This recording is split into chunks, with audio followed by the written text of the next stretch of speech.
Good morning to all of you. Myself Dr. Rajan Raut, working as a assistant professor in GS College of Commerce, Wardha.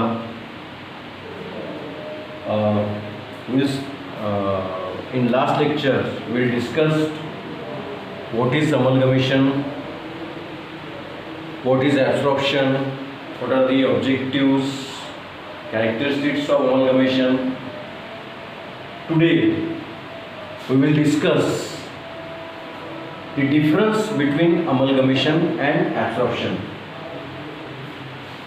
I will give you the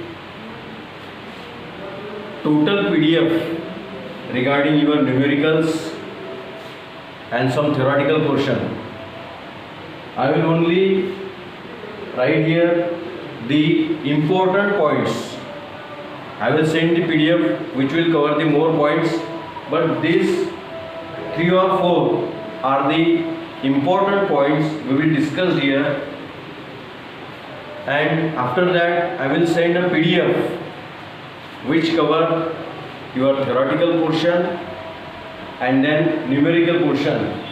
You have to go through the detail of the PDF which will be cover in your numerical sums.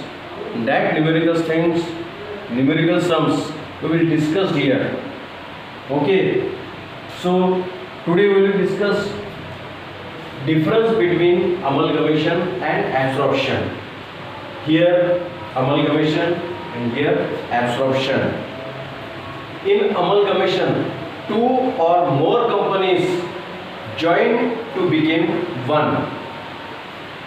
इसके पहले भी हमने discuss किया है कि 2 या उससे ज़्यादा कंपनी जब एक हो जाती है उसे कहा जाता है amalgamation. It is called as amalgamation.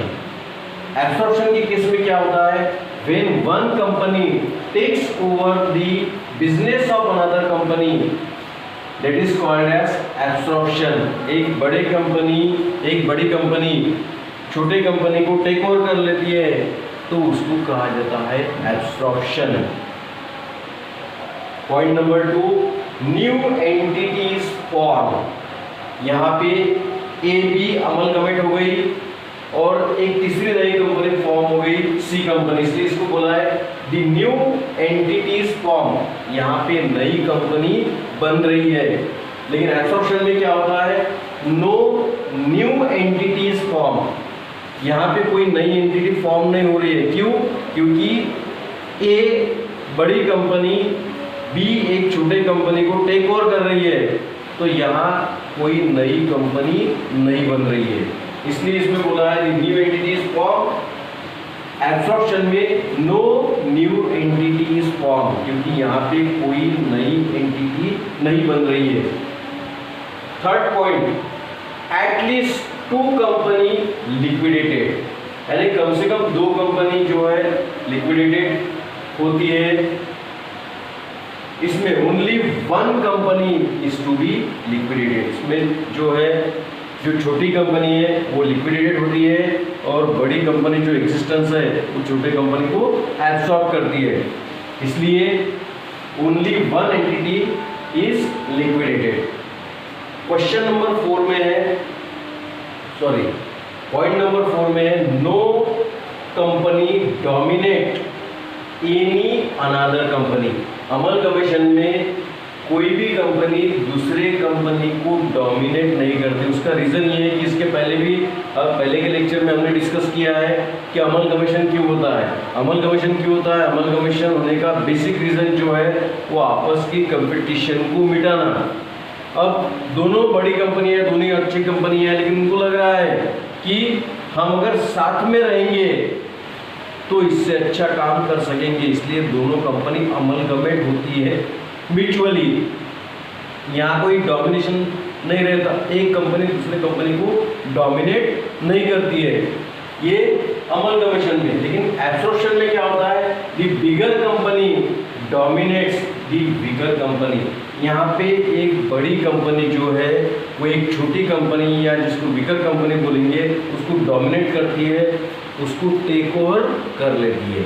तो ये वर्क क्या हुआ, no company dominate any other any other company in case of amalgamation. In case of absorption, the bigger company dominate the weaker company. एक बड़ी कंपनी छोटे company को take over कर लेती है, इसका मतलब उसको डोमिनेट करती है, वैसा अमलगमेशन में नहीं होता। तो जो बेसिक डिफरेंस है ये, इसके साथ जो छोटे मोटे 2-3 डिफरेंसेस है उसका पीडीएफ आपको मिल जाएगा, लेकिन ये 2-4 जो है वो डिफरेंसेस आपको ख्याल में रखने हैं, क्योंकि न्यूमेरिकल सॉल्व करने के लिए ये कंसेप्ट क्लियर करना जरूरी है कि amalgamation, what is amalgamation and what is absorption. जब इनका डिफरेंस अपन अच्छे तरह से समझ लेंगे, ऐसे केस में आपके कंसेप्ट क्लियर हो जाएंगे कि what do you mean by amalgamation, what do you mean by absorption. As far as numerical point of view, मतलब इसके बाद जो है वो न्यूमेरिकल स्टार्ट होंगे, तो न्यूमेरिकल पॉइंट ऑफ व्यू आपको ध्यान में रखना है। इसके पहले भी अपने डिस्कस किए थे, यहाँ पर आपको कॉन्सेंट्रेट करना है। यहाँ पर ए कंपनी, बी कंपनी, ये दोनों कंपनी अमलगमेट होके तीसरी कंपनी बनी है सी कंपनी। अब ये इनका कोई, ये दोनों लिक्विडेटेड हो गई और सी कंपनी बन गई। अब इसको कहा गया, इसको कहा जाएगा वेंडर कंपनी, ये भी हो गई वेंडर कंपनी, और सी को बोलेंगे परचेसिंग कंपनी। यहाँ पे 3 मुद्दे आए हैं, 3 अलग अलग मुद्दे आए हैं। फिर से एक बार आपको रिमाइंड करवा देता हूँ, ए कंपनी और बी कंपनी अमलगमेट हुई, सी कंपनी फॉर्म हुई, तो यहाँ पे 3 अलग अलग मुद्दे आ गए, ए, बी और सी। ए को कहेंगे वेंडर कंपनी, डी को भी कहेंगे वेंडर कंपनी, और ये जो सी है इसको कहेंगे purchasing company. As far as numerical point of view, journal entry जो पूछी जाती है वो ए केस में भी जर्नल एंट्रीज पूछी जाती है, बी केस में भी जर्नल एंट्रीज पूछी जाती है, और सी केस में भी जर्नल एंट्रीज पूछी जाती है। और कंपनी की नई बैलेंस शीट कैसे रहेंगी वो भी पूछा जाता है। तो क्या पूछा जाएगा एग्जामिनेशन में वो अपने को पता नहीं, लेकिन प्रैक्टिस सभी की करनी है। मतलब ये मान के चलेंगे कि बड़ा क्वेश्चन आता है तो ए के इसमें भी जनरल एंट्रीज पूछी जाएंगी, बी के इसमें भी जनरल एंट्रीज पूछी जाएंगी, सी के इसमें भी जनरल एंट्रीज पूछी जाएंगी। तो अपने को ये पता रहना चाहिए ए यानी कौन सी। अब यहाँ पे ए मीन्स वेंडर कंपनी, विक्रेता company, B means vendor company, विक्रेता कंपनी, और यहाँ पे सी मीन्स परचेसिंग कंपनी। तो तीनों की जर्नल एंट्रीज ख्याल में रखनी पड़ेंगी। ए कंपनी मतलब वेंडर कंपनी की, इसमें बी कंपनी भी वेंडर कंपनी है, दोनों के जर्नल एंट्री में ज़्यादा फर्क नहीं रहेगा, थोड़ा सा डिफरेंसेस रहेगा, और सी यानी परचेसिंग कंपनी। तो ऐसा मान के चलेंगे कि तीनों के इसमें जर्नल एंट्रीज अपने को देखना है, और उसके बाद में इनकी ओपनिंग बैलेंस शीट कैसी बनेंगी, नई बैलेंस शीट कैसी रहेंगी, वो न्यूमेरिकल सॉल्व करते वक्त देखना है।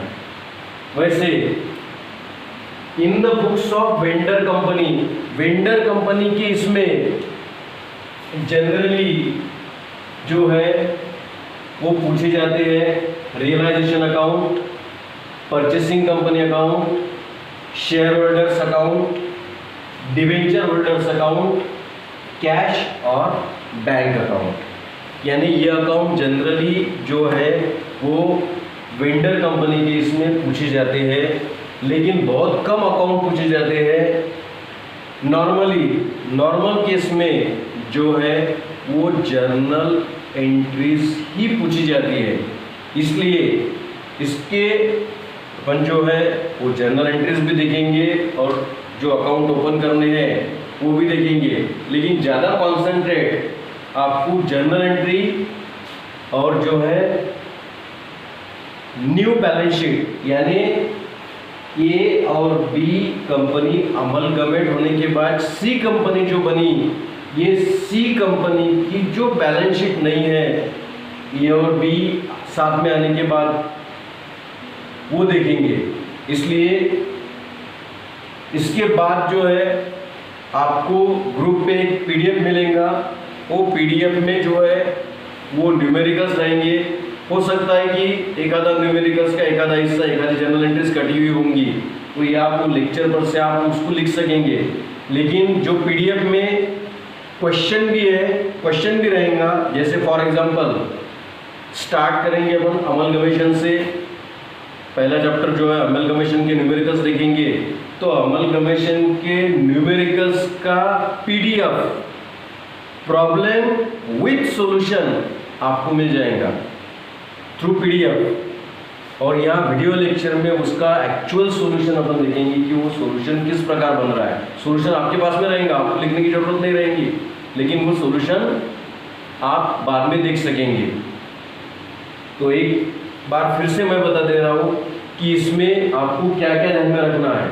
आपको ए एग्जाम्पल में ए कंपनी और बी कंपनी अमलगमेट होके सी कंपनी बन रही है। As far as numerical point of view आपको ये देखना है कि इसको कहा जाता है वेंडर कंपनी। ये भी हो गई वेंडर कंपनी, ये हो गई परचेसिंग कंपनी। पूछने के लिए तीनों के इसमें जनरल एंट्रीज पूछी जा सकती है। ए की इसमें जनरल एंट्रीज, बी की इसमें भी जनरल एंट्रीज, सी की इसमें भी जनरल एंट्रीज और नई बैलेंस शीट। लेकिन अपना पेपर पैटर्न जो है वो एक तो 8 मार्क का न्यूमेरिकल या फिर 16 मार्क का न्यूमेरिकल। तो 16 मार्क के न्यूमेरिकल में तीनों का तीनों सब कुछ नहीं पूछा जाएगा।